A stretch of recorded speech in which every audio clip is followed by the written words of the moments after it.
Olá, seja muito bem-vindo à aula de hoje, que eu quero falar sobre um tema que está cada vez mais evidente, mas que eu acho que poucas pessoas falam deste problema, que é a crise da inteligência do psicólogo. Para a gente começar, vamos entender que, para a perspectiva atomista, a inteligência tem como objeto a verdade. Logo, se a gente for caminhando por perspectivas mais simples, mas não menos verdadeira, a gente pode dizer com total tranquilidade que a responsabilidade de um sujeito passa a ser uma espécie de verdade particular daquela vida, não é verdade? Ok. Quando eu falo, então, da crise da inteligência no psicólogo, eu estou querendo dizer, então, que há, de uma certa forma, na vida de muitos profissionais de psicologia, de muitos psicoterapeutas, uma certa aversão à verdade própria da sua vocação, que é a vocação de ser psicólogo, necessariamente. Então, temos que caminhar, quero caminhar aqui com você para a gente entender esse fenômeno que é a crise da inteligência do psicólogo, um fenômeno que, no primeiro momento, ele surge de uma maneira até mesmo silenciosa, mas gerando impactos que eu considero profundo na vida de muitos profissionais de psicologia e que, como uma certa consequência, ameaça não apenas a prática, a qualidade da prática psicológica, da psicoterapia, mas vai além disso, porque afeta também a própria identidade do profissional, a identidade do psicoterapeuta, a identidade do psicólogo, que é a seguinte questão: a renúncia à sua vocação intelectual. Então vamos lá. Nós vivemos dentro da psicologia um cenário acadêmico marcado por muitas linhas teóricas, que a gente pode chamar aqui de uma certa fragmentação teórica, não é verdade? Temos técnicas nascendo a cada dia. Temos muitos profissionais, ou profissionais que acabam sendo iludidos por promessas rápidas, né, para entender, para aplicar, para melhorar paciente, e muitos pacientes caem nesse discurso também. E temos metodologias que se multiplicam ao ritmo das modas culturais, não é verdade? Então, a formação do psicólogo tornou-se cada vez mais confusa naquilo que deveria, então, constituir, vamos dizer assim, a sua coluna vertebral. O que seria isso? Seria a sua vida intelectual, que sustenta, que informa e aperfeiçoa a sua prática profissional, seja na clínica, no hospital, enfim, em qualquer lugar. Então, essa crise intelectual que nós temos que entender de uma forma realmente saudável, para a gente conseguir fazer um movimento, uma movimentação de sair, de se afastar desse processo, a gente precisa entender uma frase que o Sertilhães fala em seu livro A Vida Intelectual, que fala que pensar é um dever, ok? Então a vida intelectual exige do psicólogo um compromisso profundo com a verdade e com a ordem da realidade, com a ordem do real. Pensar é um dever. Psicólogo, pensar é um dever. Mas pensar dentro da ordem real das coisas. Não é pensar por pensar. Não é pensar qualquer coisa. Ou seja, essa perspectiva não se trata, então, de uma espécie de escolha periférica, mas da própria estrutura de uma certa maturidade do profissional. Lembrando, a inteligência, a potência superior da nossa alma, é uma potência ordenadora. É um princípio que ilumina a vontade, que auxilia numa ação correta, né? Então, perceba, pensar é um dever. A crise da inteligência do psicólogo passa por uma crise dessa vida intelectual. Mas, Rafael, eu tenho que ser um intelectual. O que que você quer dizer com isso? Olha, vamos lá. Santo Tomás vai dizer na Suma Teológica que é próprio do homem agir segundo a razão. Então, um psicólogo precisa agir segundo a razão, não é verdade? Se ele não age segundo a razão, todo o edifício da vida desse psicólogo vai desmoronar, vai se desfazer, seja o que a gente pode colocar aqui de vida moral, de vida afetiva, tudo vai se desordenando. Quando eu falo crise intelectual, O que eu quero que você que está me assistindo agora entenda é que essa crise intelectual, ela é uma crise do estudo. Psicólogos, ou pelo menos muitos psicólogos, não estudam. Isso parece uma coisa assustadora. Eu espero que seja. Porque é assustadora. Como assim um psicólogo não estuda? Né? E hoje nós temos, na contemporaneidade, uma certa pressão que pressiona muitos profissionais de psicologia e que essa cultura da velocidade, né? Essa cultura por resultados imediatos, que às vezes a gente vê no discurso do nosso paciente, na verdade, às vezes isso está dentro da nossa própria prática, da nossa própria relação com a psicologia. Cansei de ver muitos profissionais de psicologia assim com uma obsessão para querer praxis, praxis, praxis, praxis, ou seja, prática, prática, prática, prática, e teoria não é comigo. Eu não sou muito de estudar, eu sou um cara mais prático. Já vi psicólogo falando isso. Né? Mas isso é um problema? Um professor tomista disse em uma aula que eu estava assistindo o seguinte: a busca excessiva por praxis faz com que o homem abandone a contemplação. Ou seja, então no lugar de uma inteligência madura capaz de contemplar a verdade, vai crescendo, vai nascendo uma praxis improvisadas, sem fundamento, que fica dependendo de alguém comandando, óbvio. Então, vai ter uma obsessão por livros, apostilas, cursos, né, de final de semana, de 3 meses, de 6 meses. Enfim, vai ter uma excessiva aplicação de técnicas descontextualizadas. E, no final das contas, tudo isso vai transformar a prática desses profissionais num reducionismo clínico. Isso é um grande problema. Então, lembra? Crise da inteligência. Inteligência que é a verdade. A verdade que a gente pode pensar em verdades mais iniciais, verdades mais elevadas, mas não deixa de ser verdade. Estudar é uma verdade. E aquele que fala que eu sou muito prático, por isso que eu não entro muito na teoria, não sabe o que está falando. Eu quero pensar, pelo menos, que não sabe o que está falando. Por quê? Porque o estudo vai embasar essa prática. Entende? Se eu não estudo o que é o homem, como que eu vou conseguir, na prática, ajudar este homem? Ah, mas eu conheço um psicólogo que diz ajudar. Ele monta na cabeça dele um espantalho e acha que está ajudando. É claro que a tua vida de estudo, psicólogo, tua vida de estudo, psicoterapeuta, não nasce pronta. Claro que não. Mas ela vai se formando pelo hábito. Ou seja, pela repetição de atos intencionais que você vai formando um hábito. Está na hora da gente abandonar de uma vez por todas essa espécie de luta entre psicologia teórica e psicologia prática. A boa prática da psicologia tem que ter uma boa teoria da psicologia. O que a gente precisa entender é que a vida intelectual do psicólogo supõe um caráter bem formado. Ou seja, essa vida intelectual de estudo, de aprofundar, de buscar a verdade, exige que o homem, ou o psicólogo, se faça digno dela. Esse é um grande ponto. A gente está numa profissão muito nobre, entende? Então, não é acumular informações. Não é isso. Não é, Rafael, deixa eu pegar um livro aqui em como resolver todos os problemas dos meus pacientes de uma hora para outra. Não é isso. É sobre um amor, é sobre amar apaixonadamente a psicologia, ao ponto de eu entender que a minha formação é uma formação para sempre. Afinal de contas, você conhece essa frase que diz: uma vez psicólogo, para sempre estudante. Vamos honrar essa frase.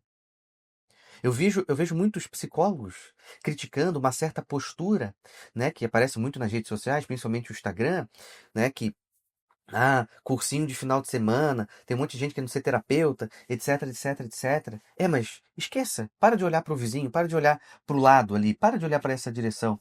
Me diz o quanto você de fato estuda, o quanto você de fato honra a tua profissão. Me diz, né? Me diz.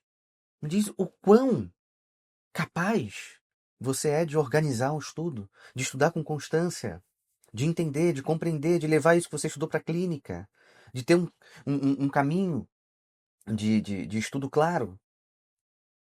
estudar não é uma opção para o psicólogo. Estudar não é uma opção para o psicólogo. Não é uma opção para o psicoterapeuta. É uma obrigação. Por isso que, quando os psicólogos fogem disso, de maneira direta ou indireta, ele entra, ou ele evidencia, melhor dizendo, uma certa crise da inteligência, porque a minha inteligência busca a verdade. Como assim eu não estou buscando a verdade da minha própria profissão, da minha própria vocação, que é estudar? Ah, mas Rafael, a minha vocação não é estudar como profissional, é ajudar as pessoas. É, meu amigo, parabéns, mas como é que você vai ajudar as pessoas só com uma boa intenção? Você está dentro de uma profissão. A tua boa intenção tem que existir, mas ela não basta. Ela precisa de formação, e formação verdadeira, formação profunda. Então, a crise da inteligência do psicólogo é uma crise da sua capacidade de ver o real, de compreender as coisas como elas são, de assumir as responsabilidades intrínsecas da sua profissão. Ou seja, se um psicólogo não estuda, você está desonrando os 5 anos que você teve dentro da faculdade. E quantos são formados hoje em dia e não estudaram nem dentro desses 5 anos? Olha, a hora de mudar o rumo é agora. Porque eu não tenho dúvida, enquanto o psicólogo não honrar a sua vocação e viver nessa crise da inteligência, esses diplomas desses profissionais serão engavetados. E muitos profissionais de psicologia que poderiam dar bons frutos vão abandonar o barco, vão desistir da profissão. Ah, Rafael, mas isso significa então que os ruins vão embora.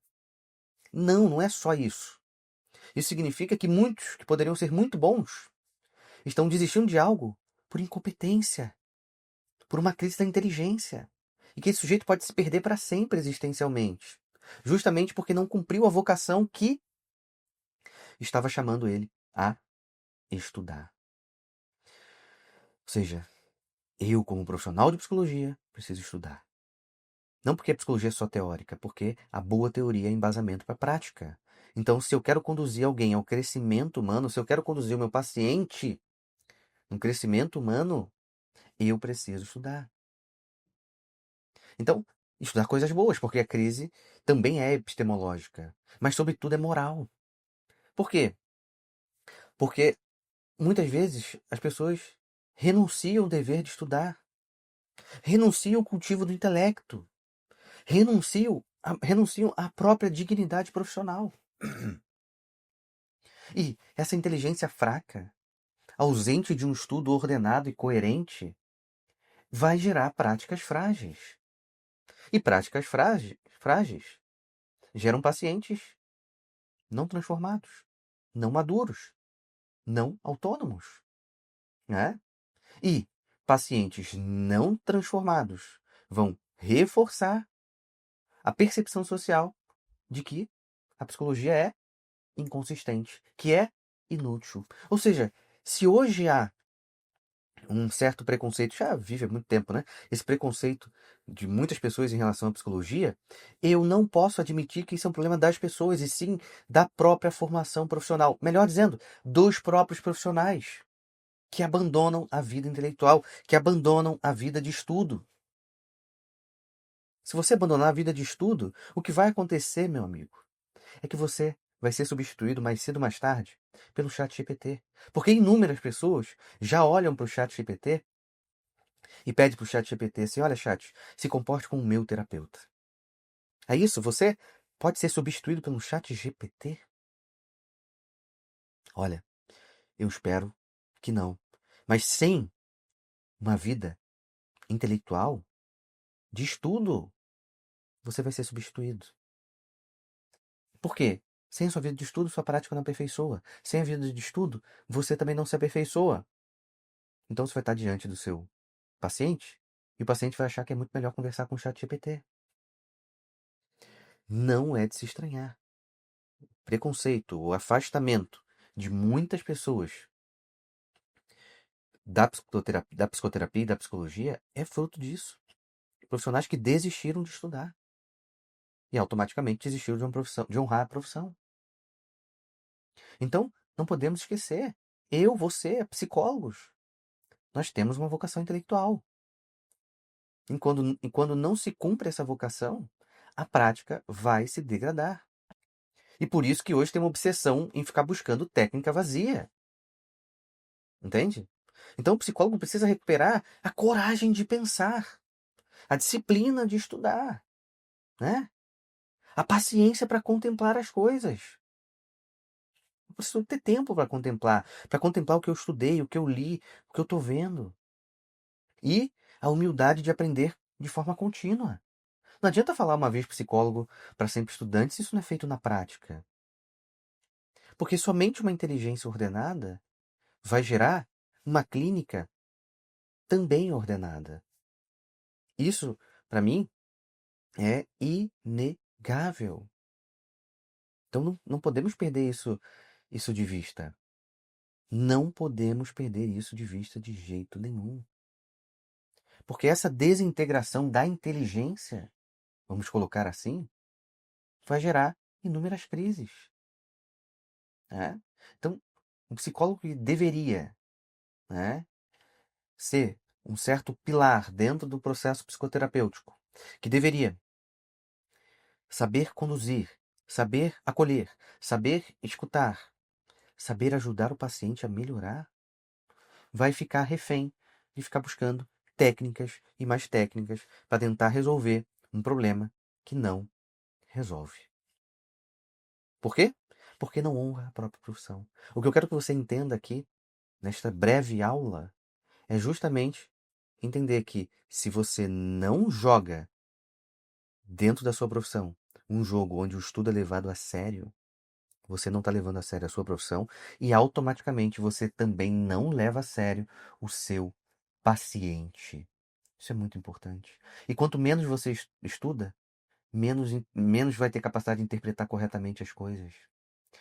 Escolhas serão afetadas por isso. Então, a vida do profissional vai se degradar diante dessa dinâmica. Como diz, eu vou citar algumas vezes Sertilhange aqui porque é onde eu estou me embasando aqui, né? E ele diz que a inteligência vive de realidades, não de aparências. Você, psicólogo, é uma aparência de bom psicólogo? Uma aparência de intelectual? Deixa eu comprar livros, montar uma estante maravilhosa e não ler nenhum deles? Olha, a prática psicológica contemporânea não pode virar uma espécie de vitrine de aparências. A gente não pode pensar na psicologia como refém do mundo moderno. A psicologia deveria ser uma resistência às desordens do mundo moderno, conduzindo a própria profissão e os próprios pacientes que buscam os profissionais com certa esperança para um lugar de crescimento pessoal. E não por uma certa inflação, né, emocional, subjetivista, porque tudo isso é um certo afastamento da própria vocação. Olha que ponto interessante, né? Que crise nós vivemos, porque vivemos dentro de uma crise, isso para mim é inegável, né? E de novo, o que eu quero que você entenda, que você consiga enxergar, é justamente que se você não estudar, a tua clínica vai sair do eixo. A sua clínica vai ser destruída por você mesmo. Entende? É como se fosse, assim, uma psicologia, ou melhor, um psicólogo que renuncia ao pensamento e ao estudo, renuncia, digamos assim, à própria alma do trabalho clínico. Você não tem que estudar o caso do teu paciente. Mas se você não tem embasamento nenhum, você vai estar vendo o que na tua frente? O problema não é técnica, o problema é obsessão por técnica. Esse é o problema. Isso que não pode acontecer, isso que não pode ficar preso nessa dinâmica, nessa esfera. Isso é um ponto importante. A confusão clínica, quantos psicólogos não ajudam, mas atrapalham, mas por falta de entendimento, de ação, de estudo, de ação direcionada ao estudo. Não tem o que fazer. Ou você estuda, aperfeiçoa sua profissão, melhora a sua prática e ajuda pessoas, ou você vai ser o oposto disso. não melhora a sua profissão, não aperfeiçoa a sua prática e não ajuda as pessoas. É isso que você quer que a sua profissão seja? É isso que você passou 5 anos da faculdade para terminar assim? Eu não posso acreditar nisso. Eu não posso acreditar nesse ponto. Então é necessário ter disciplina, né? Não pode viver uma vida onde o pensamento fica dispersando para qualquer lugar, né? Então, psicólogo, a sua profissão não é um improviso. Você não é um músico de jazz. Ah, mas tem improviso dentro da clínica? Tem, mas sua profissão não é o improviso. O improviso pode ser uma parte em que em algum momento pode ser útil. E que o improviso só vai ser bem feito na medida que você domina algo. E para você dominar algo dentro da psicologia, você precisa estudar. Não é à toa que um músico de jazz, um guitarrista de jazz, por exemplo, vamos pensar num guitarrista de jazz. Ele estudou guitarra. Ele estudou de uma forma incansável, horas e horas por dia. Aí ele tem tanta capacidade, tanto domínio daquele instrumento, que ele consegue improvisar. Se você não estuda, o seu improviso é imprudência.